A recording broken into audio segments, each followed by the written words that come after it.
शूनां पतिं पापनाशं परेशं गजेन्द्रस्य कृत्तिं वसानं वरेण्यं जटाजूटमध्ये स्फुरद्गाङ्गवारिं महादेवमेकं स्मरामि स्मरारिं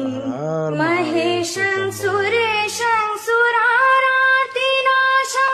विभुं विश्वनाथं विभूत्याङ्गभूषं विरूपाक्षमिन्द्वर्कवह्नि त्रिनेत्रं सदानन्दमीडे प्रभुं पञ्चवक्त्रम्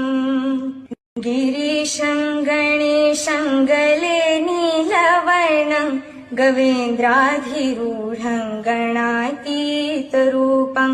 भवं भास्वरं भस्मनाभूषिताङ्गं भवानी कलत्रम्